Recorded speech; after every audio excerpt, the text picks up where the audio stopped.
Hey, how you doing? This is John, and welcome to John's Long Box. Today, I'm doing another "What You're Reading" because I've just been reading a lot of comics lately. To tell you the truth, the news and the state of comic books, independent comic books, it's just miserable. So I just been reading a lot of comics. All my free time, I'm staying off the internet and everything like that, just reading comics. So let's start this big gold stack. This is American Splendor #2. Look at this horrible sticker this guy put on. Anybody know how to get a sticker off? You know, this is not on the plastic, it's actually on the comic. This is #2, first print from the first run. I really liked the first issue a lot. This was okay. This was okay. I mean, I'm getting the third issue because I'm a crazy person. This is Nano 13 by Chris Faction, who's been on my channel, and Ron Mosicki, who's drew this, and he's also drawn a backup for my Heroic Tales. Just look at that. The art and the color is so good. So good. You know, this is Fund My Comic. So there you go. Mainstream comics, for those of you who wonder, am I still getting new comics off yes, this is a hack and slash. I like hack and slash. The status quo kind of changed. Cassie Hack is in like a school for girls kind of thing, and it's, you don't really see a hack slash rather too much. This is just a one shot of hack and slash. Again, I think I have all of the hack and slash. I think I might be missing Blue Book. I'm really enjoying this. This is just a true UFO stories, just serialized in comic book form. It's up to issue 4. This is the second series. This is 1947. The first series was just called Blue Book, and then Blue Book 1947. This is the Mythicals, #2. Just look at the colors on that. This is just awesome. I'm going to put this aside because I'm going to do a video on this. Here's the back. So I'll put that on my to-do video stack over there as I kick everything. This is Darkon #1. It's okay. I kind of got roped into these because I got the White Widow, and then it tied into this, and they're kind of hard to get, but they only last like 3 issues. So the collector in me is getting them all. Let's put these in order. We got Captain Savage and his Leatherneck Raiders up to 9. This kind of threw me for a loop because they just changed his whole appearance. Before this, he had like a beard and mustache. Now he just looks like John Wayne. The sales aren't doing too good, so they did a drastic change. Punchline. I am loving this comic. Okay, let's put them in order because I'm a crazy person. This is Bill Williams, written by Bill Williams, and Bill Williams is the letterer. At full disclosure, Bill Williams is the letterer for Heroic Tales. I just really like this. I just dig it. It's funny because it breaks all my rules for superheroes. Superhero costume has to be simple and elegant. That works. This was great, this Golden Age girl. Okay, here's her costume. So the costume has to be simple and elegant. This isn't. Her name has to make sense as far as a code name. Her name is Versimo, which I don't know what it means. And it has to fit her powers and motif, and you don't. So let that just tell you, it breaks all my superhero rules, but yet I still love it because it's really good. Josh Whedon, whatever his name is, Phil Whedon's art is awesome. Okay, so his latest issue, I think I have up to 11, so I read them out of order. This is Captain Savage and his. See, now it's the Battlefield Raiders. Oh, they changed. I didn't even notice that. Crossed. I'm a Garth Ennis fanboy, so I get anything by Garth Ennis. This is interesting. It's zombies, but it's not zombies. Okay, here's Warp 2 and 3. It's a play written by Stuart Gordon, who does the Reanimator movies. It's a real trippy play written by committee kind of, and then turned into a comic. It's all right, but the art by Frank Bruner is just amazing. The art is just so good. So there you go. This is Doom. This is a 3-issue series. I just have the first issue, so the 2 and 3 are coming in the mail soon. This is during that Heroes Reborn story. So this is Chuck Dixon having Dr. Doom thrown on Counter Earth with he's got no armor, so he's just rising up through grit and determination to become the leader of worlds. Pretty good. This was all right. Mood made. I didn't know this was Edgar Rice Burroughs. You know, it's cheesecake, but you know, they don't show nothing, no nudity or anything like that. It's in the same vein as you know, John Carter Warlord of Mars, except that she's the moon maid princess of the, you know, the moon. Not only is the Earth hollow, but the moon is hollow, and there's a world within the moon. You know, it's that still. Oh, Elementals. I did a showcase. I did Sunday Comics on Elementals #1 last week. Such a good comic. Salamandroid Death Sting. I forget which one. One of them I couldn't stand, and one of them I really liked. I forget which one is which. This one I didn't like, and I know it's controversial to say, but the color is just, Kyle, you need to tone it down a little bit. It just makes it hard to, because Ethan's artwork is just so super detailed, and the color just overloads your brain. I got 2 copies of Nano 13, so I guess that makes it Nano 26.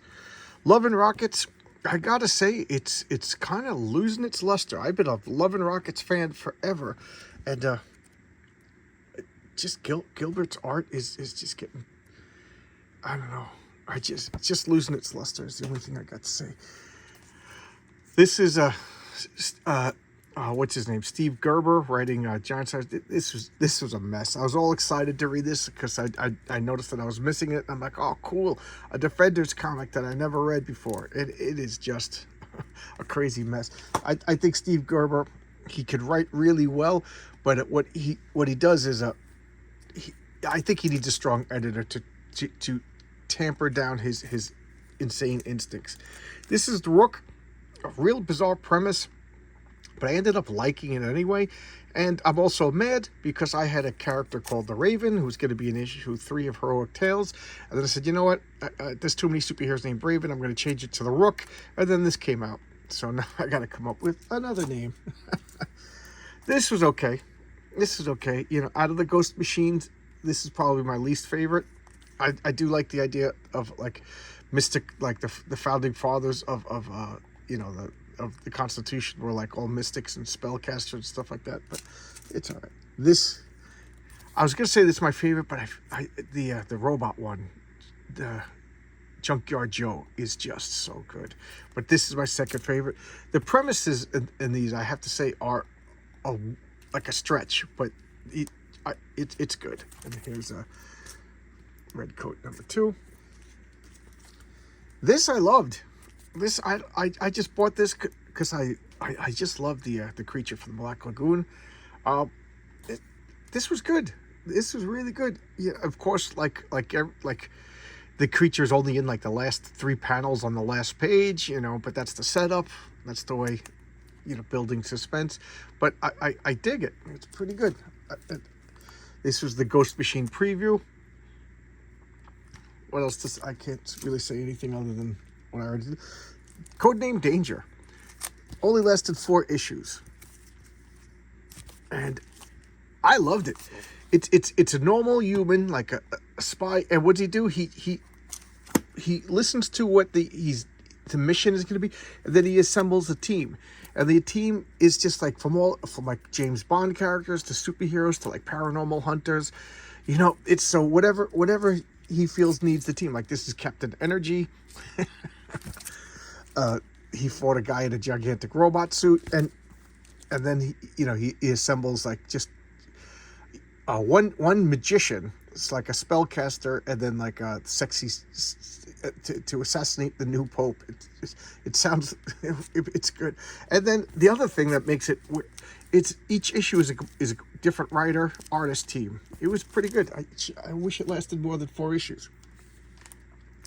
This is the Fourth Age, the Rampaging Thor, Mike Kustovich artwork. This is my buddy RJ, or is the back cover advertisement for Crom the Destroyer.